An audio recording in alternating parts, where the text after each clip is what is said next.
Just while everybody's entering, I'll just introduce myself. My name's Isabel. I'm one of the nutritional advisors from Spillers.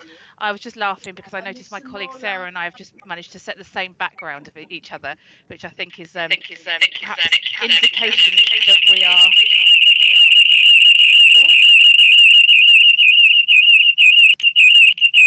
Let me just set this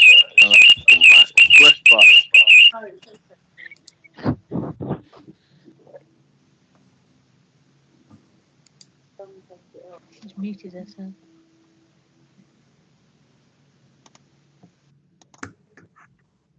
Isabel, you've muted yourself. Thanks, Sarah. Terrible echo. Yeah. So I was just saying, please, if you could put yourself on mute, feel free to leave your cameras on.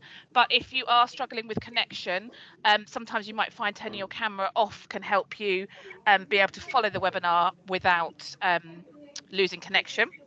So sometimes turning the video off can help. We will start in about 1 minute's time, but just to make sure you're aware, you're on the webinar you're supposed to be. This is Feeding Senior Horse by Spillers. We will, sorry, I'm just going to try and help mute people where I can. Muted Sarah as well, but that's fine for now. So just as a quick reminder for those of you that are joining us this evening and wish to gain AMTRA credits or points, please make sure you have logged in as your name. We will have to share the attendance list with AMTRA for you to be able to get your points, and to do so we do need to have your name, your full name, first name and surname on the attendance list for us to send that to them. So if you notice on your it's just saying, got a hand up, that's fine, I'll get to you in a minute, Tanya. If you're just saying it's saying Tanya B, if you can just put your surname in the chat for me and I'll make a note of that, or alternatively log out and log back in with your full name and that will be on the attendance list. Tanya, feel free to come off mute and ask your question.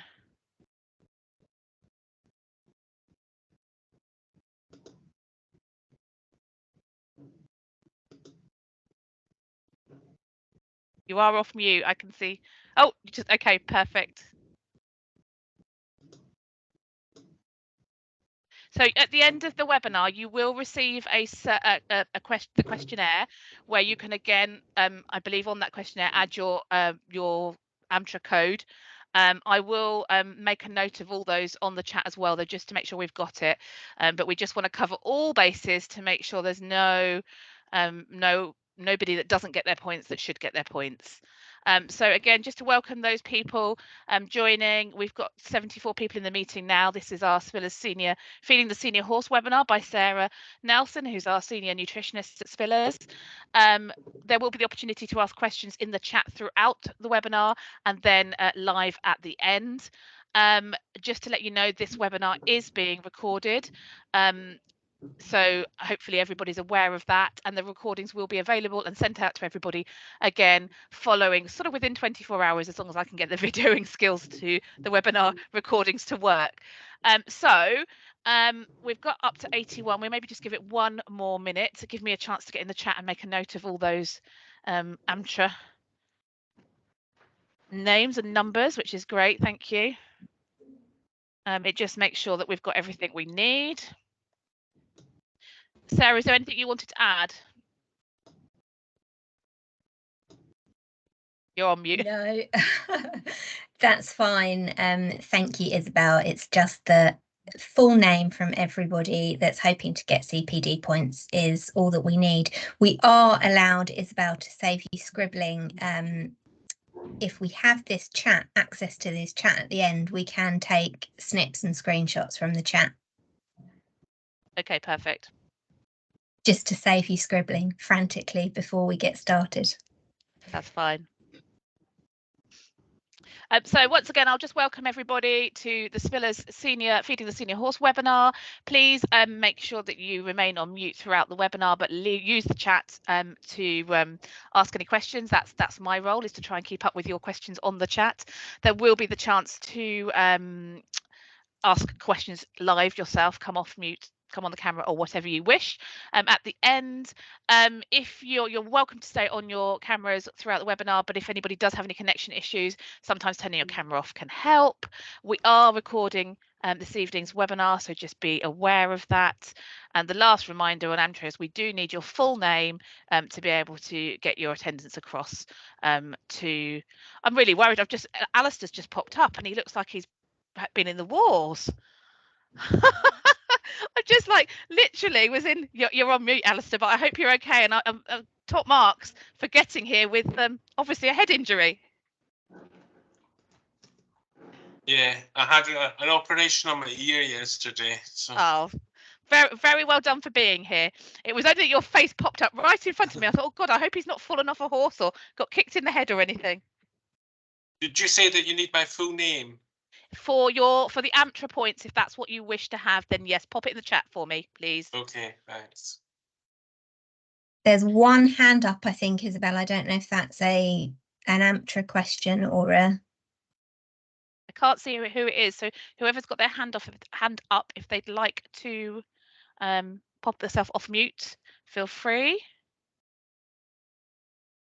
Of course, Jodie, that's absolutely fine. This isn't just for AmTra, this is for every person, every horse owner, non-horse owner, lone horse owner, just anybody that's interested in feeding the older horse. So that's absolutely fine. Welcome.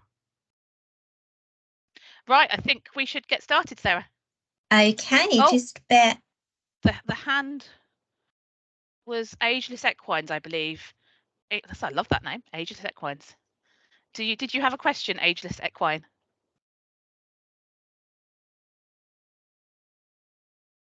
No. Okay, let's see if I can start sharing. Oh, no, I've done. I clicked on something that I shouldn't have there. Hold on for a second. You think I'd get better at this, wouldn't you? I was thinking this the other day. We don't seem to, we forget between each one.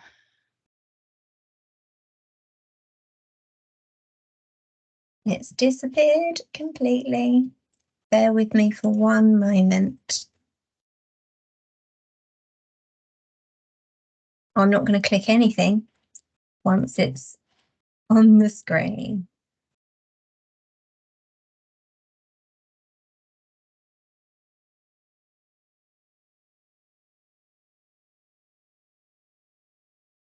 Okay, if Isabel, can you give me the nod to let me know that you can see? We can see, but we can see your presenter screen rather than the slideshow. Lovely. We had this, didn't we, last time? It's one of those ones, I think. Is it the other one? Oh, try the display settings at the top.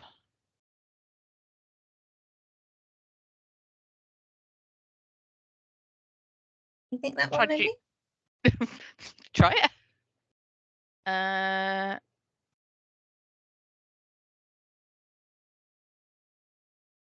Yeah, I think that's right. I'm sorry, I've got the chat open as well, so that's what's making my screen look distorted. Yes, that's it. Perfect. Yeah, okay, thank you. So I think I can probably skip past this one now.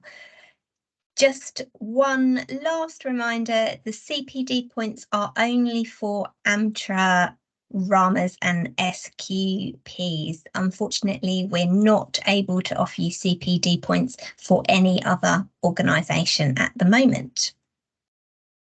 This will be an interactive webinar, so there are going to be opportunities throughout the evening for you to join in and answer questions. So when I ask those questions, pop your answers into the chat and Isabel will share them with me because I can't unfortunately see your chat responses at the moment. As Isabel said at the start, you're welcome to pop questions in the chat at any time and Isabel will do her best to keep up with them. We will also give you the opportunity to ask questions at the end of the webinar and we will stop the recording just to make sure that everybody feels comfortable coming off camera and asking questions if they would like to. But feeding the senior horse or pony, as I'm sure you can appreciate, is a huge topic and we've got a lot to cover. So I'm going to jump straight in and start by asking you your first question. So answers in the chat. When do horses become senior? And don't worry about there being a definitive right or wrong answer. All suggestions are welcome. Be brave, share your thoughts. We have 14, 15, 18, 15 plus, 20, 15, 13, 18. I don't think over to you would have thought he was old at 13.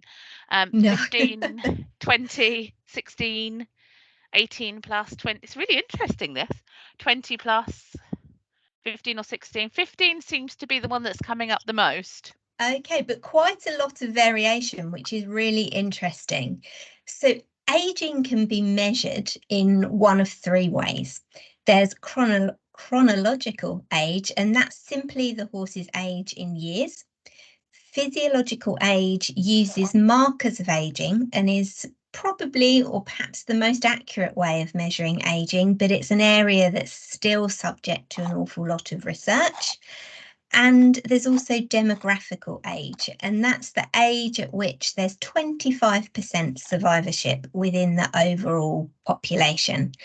And most owners in real life probably use a combination of physiological age and chronological age to judge whether or not their horse is old or senior.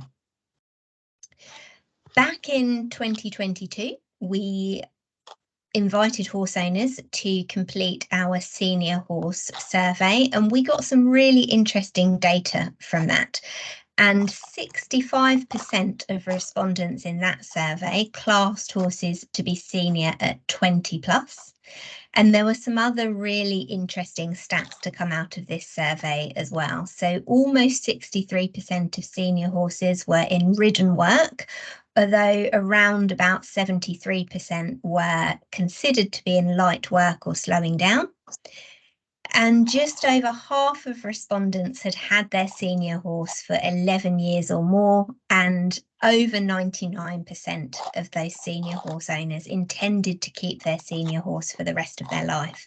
And I think that's really testament to just how special senior horses are to all of us.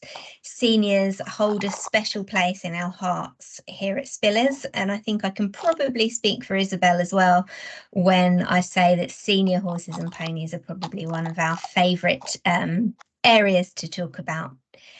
But that variation in answer to that question in the chat is really interesting, but also really accurate as well, because like every other horse, every senior horse or pony is an individual. I often say no two seniors are the same. So some senior horses and ponies will show signs of aging by their late teens.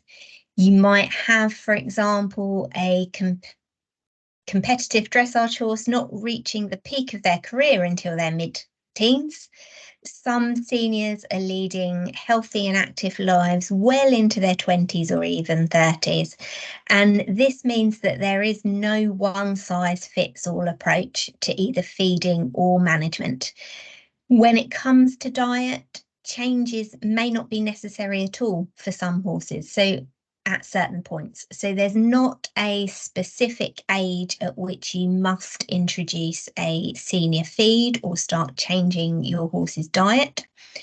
But those that show multiple signs of aging, and those horses and ponies are sometimes described as the golden oldies or the true geriatric, they will need more specialist support, and that goes for both feed and management.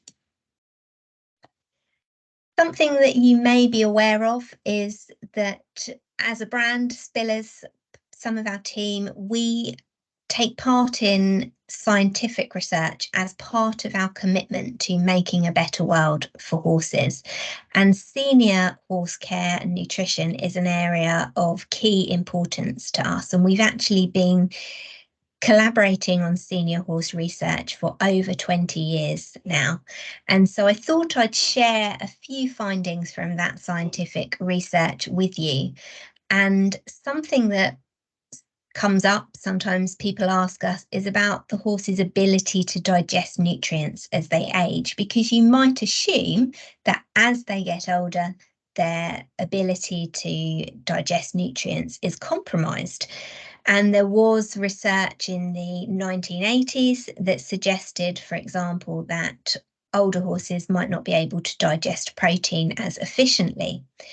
But more recent research that we were part of in 2014, the first piece of research, showed that actually in healthy horses, simply being senior, so just getting older, that chronological age, didn't affect the horse's ability to digest energy, fibre, or protein, regardless of the type of diet the horses were fed.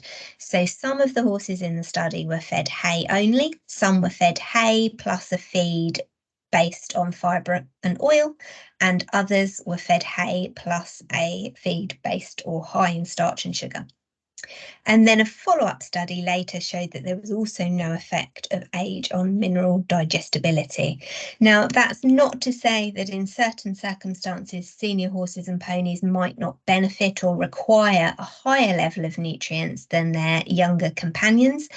But if those additional nutrients are required, it's not because they're struggling to digest them per se.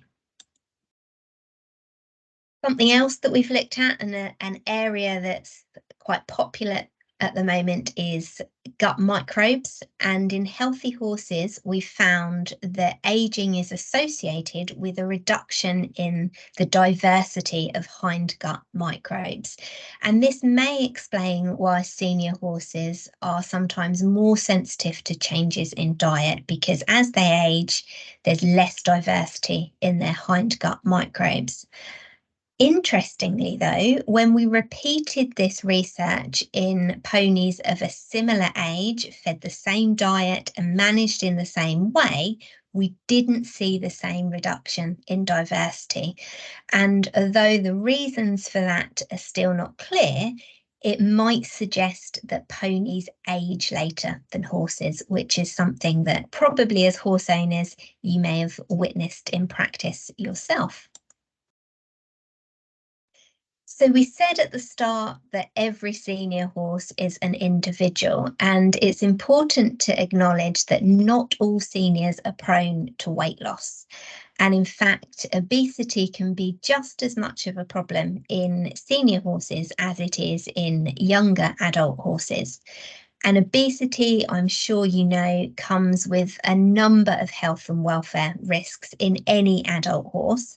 But for the senior, it might exacerbate age-related issues such as joint strain, difficulty regulating body temperature, and inflammaging. So as people and horses get older, they can experience chronic low-grade inflammation called inflammaging. And we've seen that in senior obese horses, that process may be exacerbated. So there are plenty of reasons to try and keep your senior in a healthy body condition.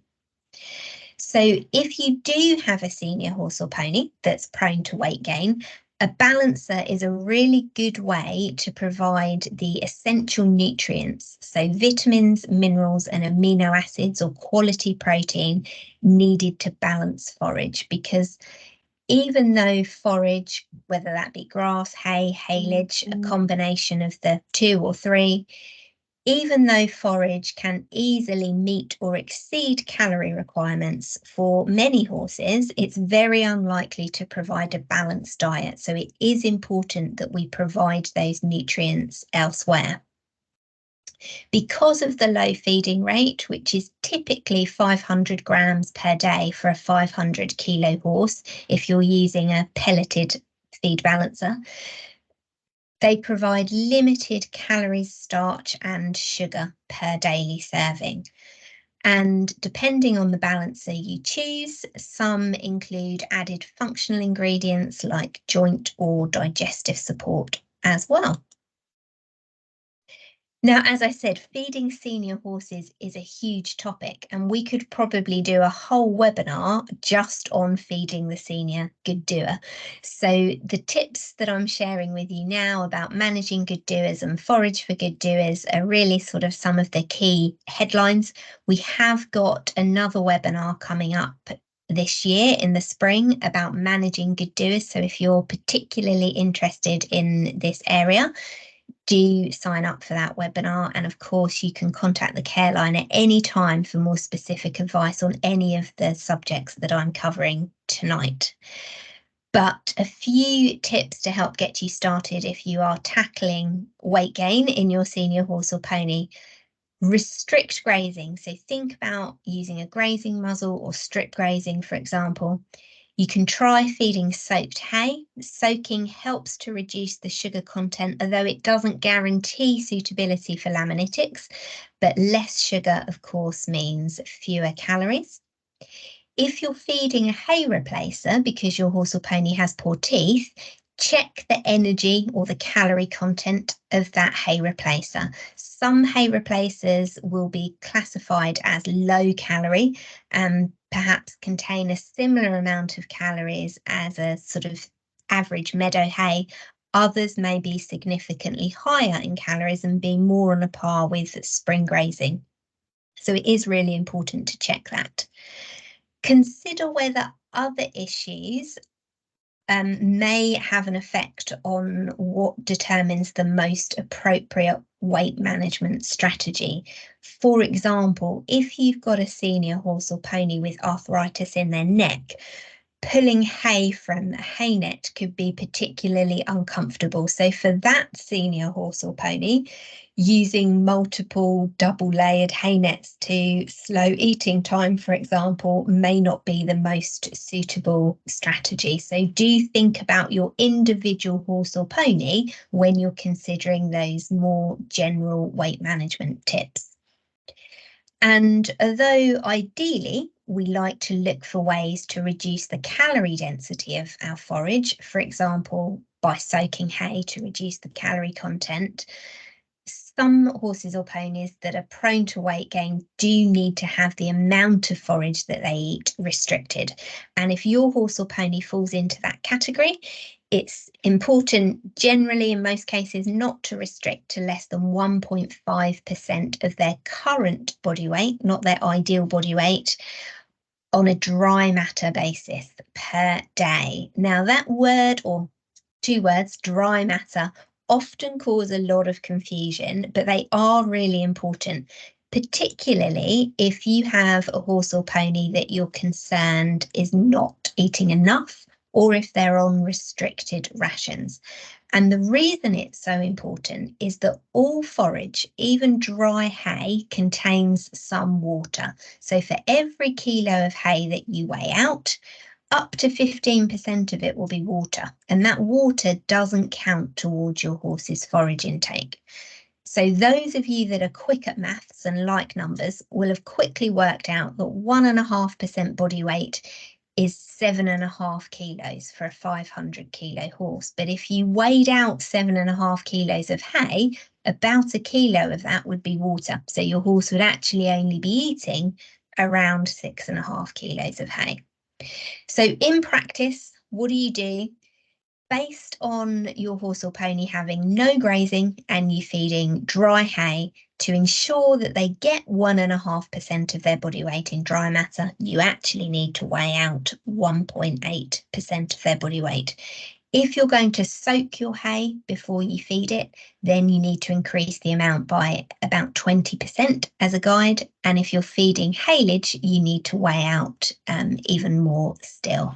If you have any specific questions about this, please do feel free to either pop them in the chat or contact the care line so that we can talk about your horse's specific diet and management. So what about on the other end of the scale, if you have a senior horse or pony that's prone to losing weight?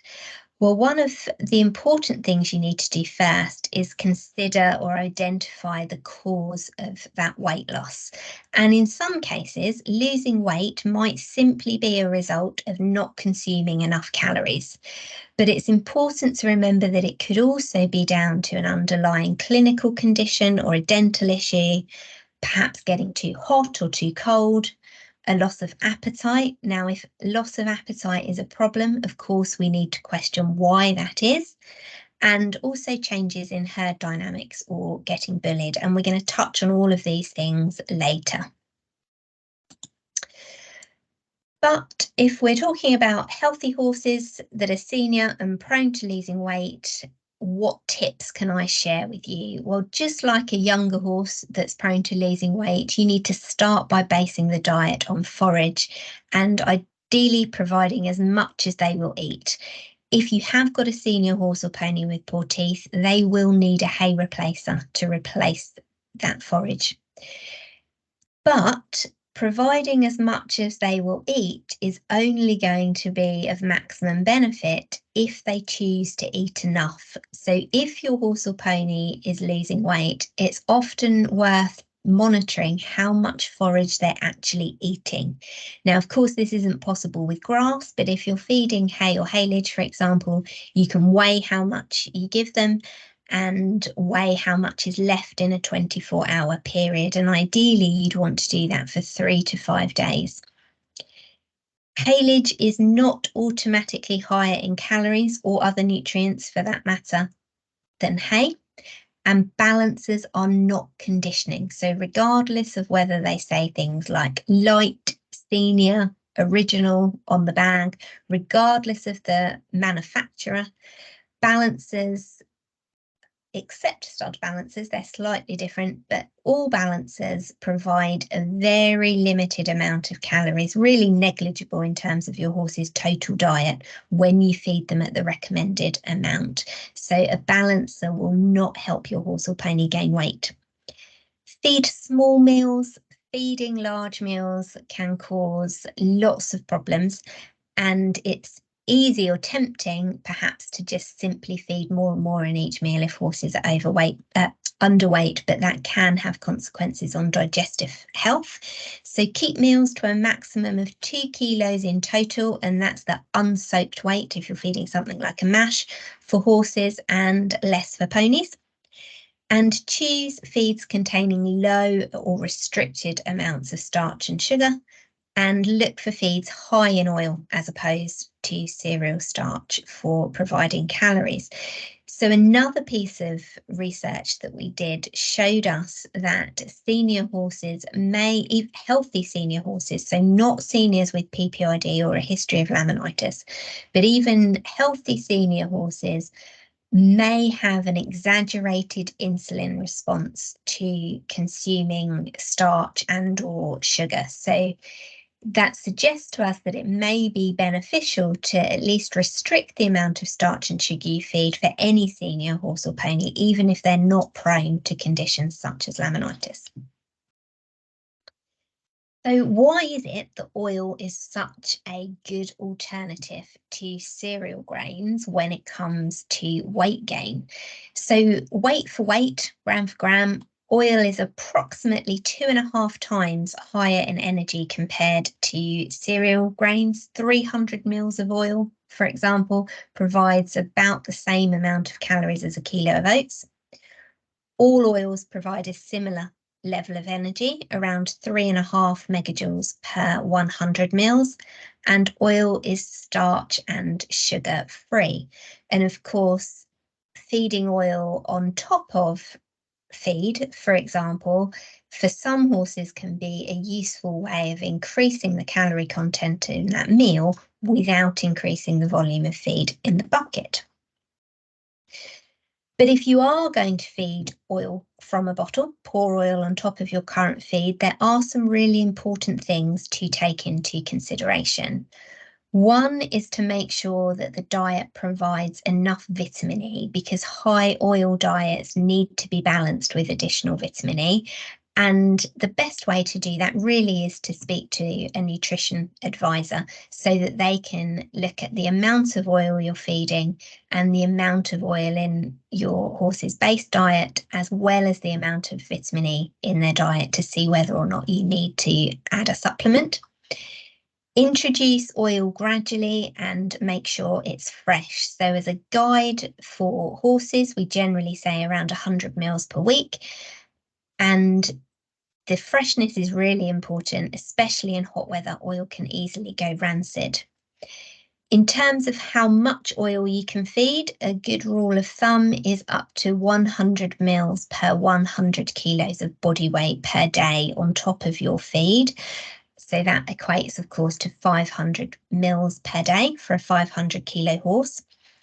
If your horse is competing, you need to make sure, or you should make sure, that any feeds or supplements that you use are beta-NOPS approved. So although you can feed oil from the supermarket to horses, if you're competing, you really should be using a beta-NOPS approved oil. And just to say that feeding oil from a bottle is not necessarily a more cost-effective option, and that switching to a higher oil feed may be more convenient, and for some horses it might be more palatable too. So monitoring your horse or pony's weight and body condition regularly is really helpful, because it means you'll be better placed to notice gradual changes and therefore notice when changes in diet or management may be needed. And there are lots of ways that you can do that. And unfortunately, this evening, we don't have time to go into those in detail, but Isabel will be sharing lots of tips on this, I'm sure, in her Good Doers webinar in the spring. And you can also find weight management tools on our website, but you can, of course, use a weigh tape, measure belly girth and or heart girth, body condition scoring, or you could try the new body condition index. Body condition scoring can be really useful and is something that we do encourage owners to do, ideally on a fortnightly basis. But it is important to remember that it's an assessment of fat, not muscle. And in senior horses, or indeed in under-exercised or horses that have been at rest, a loss of muscle mass or tone can easily be mistaken for a loss of fat. And in senior horses with PPID, or horses that were previously overweight or obese, you may find regional fat pads, so for example a cresty neck or fatty pads on their loins or hindquarters, despite them being in good or underweight condition overall. So you do need to use the body condition scoring systems with caution in these cases. So we'll move on now from weight management to another area that I know is often a priority for owners of senior horses and ponies, and that's joint health. And often it's supplements that might spring to mind first if you're thinking about joint health, but actually there are lots of other things to take into consideration when it comes to supporting joint health. And some of these are simply about observing your horse or pony. So pain from joint disease can affect appetite and overall welfare. So if you have any concerns in this area, it is really important that you discuss a pain management program with your vet. But look out for horses that are constantly snoozing in the field when other horses and ponies are grazing, because it could be that pain from chronic arthritis or potentially another underlying health condition means that they feel unable to lie down and rest fully. Watch their waistline. We've already said that carrying excess weight increases joint strain. Avoid stabling for long periods if you can. Turning horses out is a good way of promoting movement and free, gentle exercise. But wherever possible, for senior horses with joint issues, avoid uneven paddocks, steep inclines, heavily poached fields, because all of those things can, of course, increase joint strain. We mentioned earlier that arthritis in the neck may make pulling hay from a net uncomfortable. So if the horse or pony stopped eating, it's not necessarily because of their teeth. It could be joint pain or pain elsewhere. And in a similar vein, arthritis in the neck or the forelimbs may make grazing or lowering the head to eat from a bucket uncomfortable. So in these situations, you could try offering feed, forage and water from raised buckets or mangers.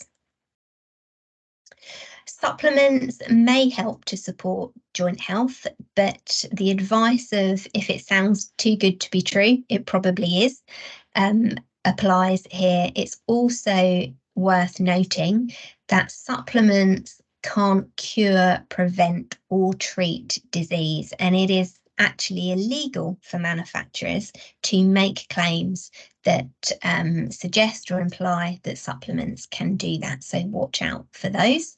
And as I said earlier, if you're competing, make sure that all feeds and supplements you use are beta-NOPS approved because of the risk of prohibited substances. Dental issues is another area of concern for many senior horse owners, and dental issues including lost or worn teeth, diastemas, which are gaps between the teeth, and even arthritis of the jaw can lead to weight loss and digestive upsets such as colic or choke or loose droppings. So older horses may need more frequent dental checkups, but make sure that you look out for signs of pain or difficulty chewing in between those checkups. And this leads me on to my next question, because I'm sure by now you'd all love a little breather from listening to my voice. So in the chat, pop in some examples of signs that indicate pain or difficulty chewing.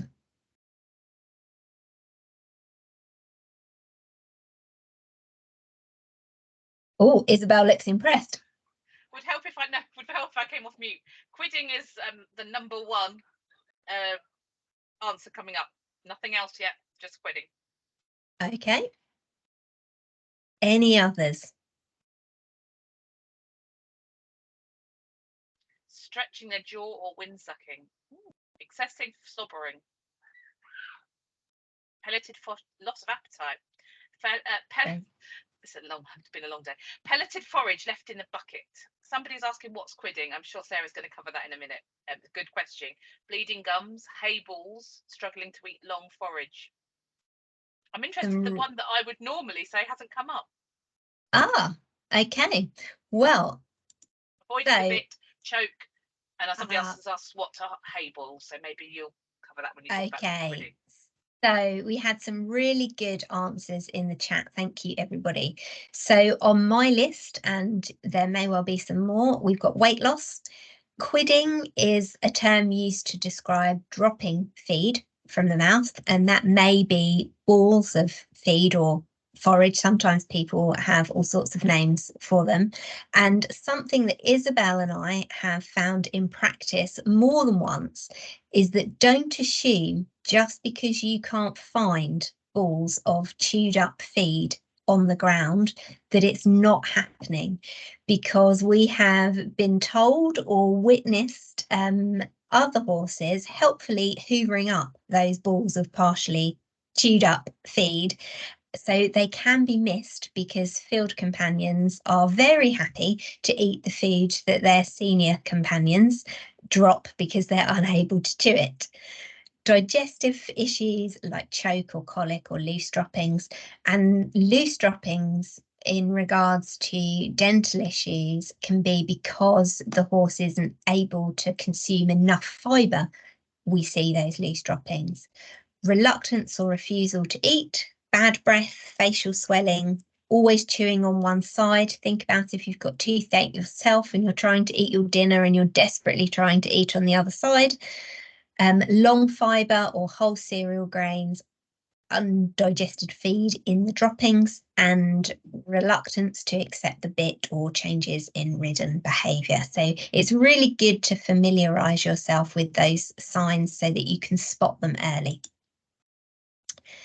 Something that you may not realise is that older horses may have sensitive teeth, and this can make them reluctant to drink very cold water, which might be particularly prominent at the moment.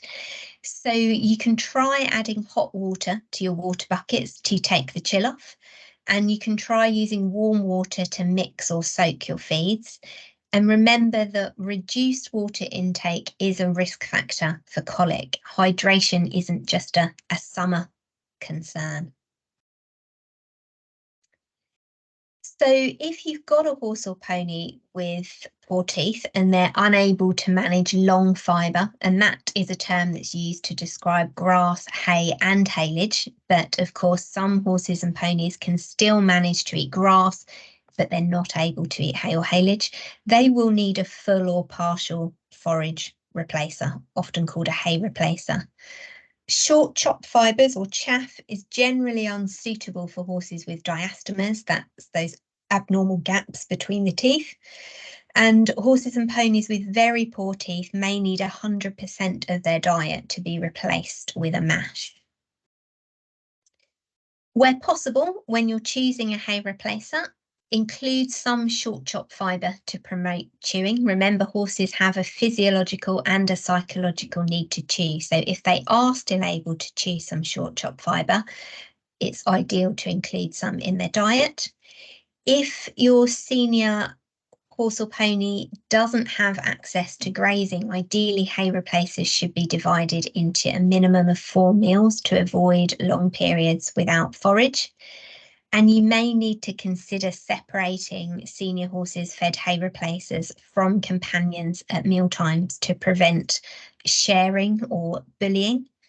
And if you've got a laminitic that needs a hay replacer, avoid grass-based products and look for options that are low in sugar and starch. Often when people are considering feeds for horses and ponies prone to laminitis, they are very concerned about the sugar content, but sometimes people forget that we need to restrict their starch intake as well. Not all chaffs or short chop fibres and mashes are suitable for feeding as a hay replacer, so check the information on the bag, or of course, if you're not sure, speak to a nutritional advisor or the feed company. Check whether your chosen hay replacer contains vitamins and minerals, because if you're feeding a significant amount of it, that means you don't need to provide vitamins and minerals in the form of a balancer or a supplement, for example. And check whether your hay replacer is suitable for feeding as a full hay replacer or a partial hay replacer. Some feeds, like unmolasses sugar beet, for example, are only suitable for feeding as a partial hay replacer, whereas other things can be fed as a complete replacement for all feed and forage. And weigh your hay replacer. That does apply to bucket feed too, but feed by weight and not by volume. And I know nobody does this every day in real life, but if you can weigh all new feeds at least once to try and make sure you're feeding the right amounts, it can make a real difference to your horse. So how much hay replacer? Now, sometimes it can be quite alarming when people realise just how much hay replacer they need to feed. And of course, the answer is it depends on the individual horse or pony, but a good guide or a starting point for horses that are not overweight or very prone to weight gain. If you're trying to replace 100% of their diet, you should aim for 2% of their body weight per day on a dry matter basis. So even feed that comes in a bag contains some water. So again, you need to weigh out slightly more to make sure that your horse is actually eating 2% of their body weight. So weigh out 2.3% of their body weight, which would be 11.5 kilos for a 500 kilo horse. So another question for you. If you were feeding Happy Hoof or Speedy Mash, what does 11.5 kilos equate to in stubs scoops? And pop your answers in the chat. I presume, Sarah, you're referring to dry weight of the mash. Yes, yeah, very good question, Isabel. Well done. We've worked together for too long. So dry scoops. Got 22. 20.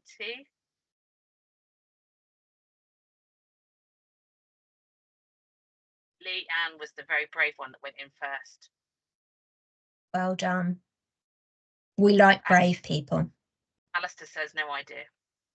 And that's honest. We like that too. We're up to 40 now. 17.6 is the lowest. 11.5, that's very accurate, Heather. She out there with the scales. Okay, well, so 11.5 kilos is equivalent to approximately 23 stub scoops of happy hoof and 6 scoops of dry speedy mash. So this is a really nice example of why you need to feed by weight and not by volume, because you can see there is a vast difference in the number of scoops, but not in the number of kilos. So when you're feeding a mash, make sure if you've got a laminitic that it's low in starch and sugar. Feed immediately after soaking, especially in hot weather. I know that's not a concern at the moment, unfortunately, but quick soaking options are really convenient when it's hot for that reason. Make sure that you weigh your mash before you soak it. Always check the soaking instructions because they will vary considerably in some cases between manufacturers. But then always check the consistency before you feed it to your horse, even if you followed the instructions to the letter, and either increase the water and or the amount of time you soak it for if necessary. Just like feeding a short chopped hay replacer, check whether it contains vitamins and minerals, and that applies whether you're feeding that mash as a replacement for mix and cubes or as a replacement for hay. And if you are soaking for long periods, keep it covered, try to keep it out of direct sunlight and keep it cool. So what about fussy eaters? This is another common question that we get asked. So some horses simply become fussy with age, but a loss of appetite can also be caused by, for example, underlying clinical conditions, in which case you should, of course, seek advice from your vet to rule that out. Dental issues, medication used to treat PPID, again, speak to your vet for advice in those situations. Being separated from companions and changes in routine can cause senior horses and ponies to go off their feed, and getting too hot can also affect appetite. So what can you do to tempt reluctant eaters? Consider whether it's volume of feed in the bucket that's a problem. Some horses and ponies are overfaced by large meals, so divide feeds into multiple small meals. Try adding warm water. That can be useful if the horse or pony has sensitive teeth and it's a cold water problem. But some horses find feeds more palatable when they're mixed with warm water. You could also try adding things like a small amount of molasses, apple juice, garlic, or herbs such as mint or fenugreek. Again, before you add anything to your horse's feed, consider the risk of prohibited substances if you're competing. And the safest option in those cases is to use a Beta-Nops approved feed. You could use a feed with an added flavour or herbs. Consider whether a change of environment may help. Some horses, and this applies to horses of all ages actually, but some prefer to eat in a quieter environment when there's less going on so that they can eat in peace. Other horses thrive in a busy environment.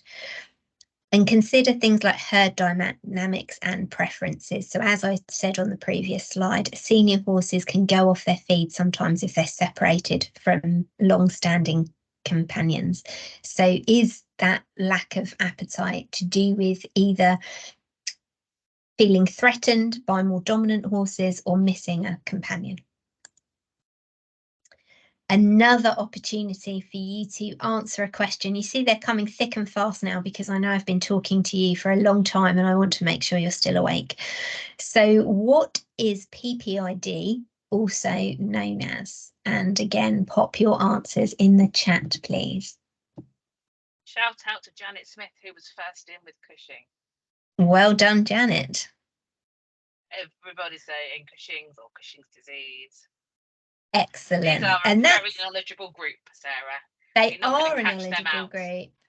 And it's nice to see, because I know that previously this term PPID sometimes does still cause confusion, but it's great to hear that people are familiar with it. So pituitary pars intermedia dysfunction is the full name, or PPID for short, or as you've said in the chat, Cushing's syndrome, or some people say Cushing's disease.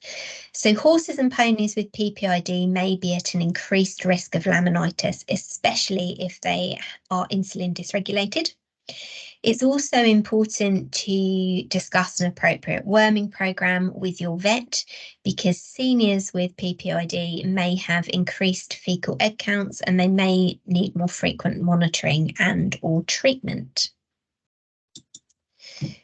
So PPID leads us nicely on to talking about senior horses and ponies prone to laminitis. And again, laminitis is an absolutely huge subject area. So these are some headline tips, but please do contact us for specific advice on feeding those at risk of laminitis, particularly if they are severely insulin dysregulated. But you can support those prone to laminitis by maintaining a healthy body condition, restricting or removing access to grazing. Complete removal from grazing may be necessary during high risk periods, particularly for those that are very at risk of laminitis. Choose fibre-based feeds that are low in starch and sugar. Ideally feed a hay that's low in water-soluble carbohydrate or sugar, and use soaking as a backup. So soaking helps to reduce the sugar content, but it doesn't unfortunately guarantee suitability for laminitics. And just to make note, if you are concerned about the sugar content of your hay or haylage because of laminitis, for example, if you're having it analysed, it's really important that you have it analysed specifically for water-soluble carbohydrate, and that you have it analysed using the wet chemistry method, which is the gold standard method of analysis, rather than the NIR method. Choose hay replacers that are low in sugar and starch for those that have poor teeth and are prone to laminitis. And that brings us on to the question of how much starch and sugar is too much, or what is low, or what is a safe amount. And as you can probably imagine, of course, there is individual variability, but as a good guide or a starting point for horses and ponies, most horses and ponies that are prone to laminitis, provided they're not severely insulin dysregulated, is to restrict starch and sugar from bucket feed to less than 0.5 grams per kilogram of body weight per meal. So those of you, again, that love the numbers will have already worked out that that's 250 grams, or less than 250 grams per meal for a 500 kilo horse.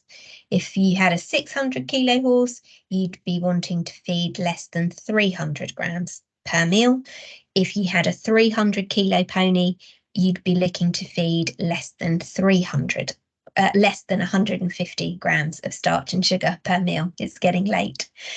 And for those of you that aren't so keen on maths, a nice little tip for you might be that to convert a percent to grams per kilo, just times it by 10. So if the combined starch and sugar content of your feed is 10%, times that by 10, that's 100 grams per kilo. Herd dynamics is something that we've mentioned a few times, and older horses may get moved further down the pecking order and be at risk of bullying, which means they lose out when it comes to feed or forage or water, shelter. Ideally, provide a large water trough or more than one water supply in the field, and if necessary, consider feeding senior horses separately so that they can get their fair share without being moved on or feeling like they can't go towards the feed in the field. Temperature control, something we touched on very briefly towards the start, but you may not be aware that older horses may have difficulty regulating their body temperature, so they may get too hot or too cold more easily than their younger companions. So this means you may need to change their rugs more frequently. In hot weather, you might need to consider clipping, cold hosing, and providing additional shade. Remember that getting too hot can affect appetite, and getting too hot and getting too cold may contribute to weight loss.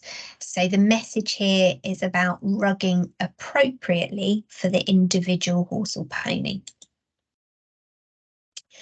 So that brings us to the end of the slides, at least. Just a couple of things. A final reminder that if you are taking part in this webinar because you'd like to gain CPD points from AMTRA, check your email after the webinar has ended, because you will receive a link to a quiz, and that link will only be live for 24 hours. And to gain your CPD points, you need to complete the quiz. There are 10 questions and you need to score 8 out of 10 or above to get your points. And those questions are not multiple choice. If you don't receive the email immediately after the webinar, contact us and we can send you the link separately. So I will say thank you very much for listening. Isabel will stop the recording so that anybody that would like to ask questions can do so and hopefully feel more comfortable. And I will stop sharing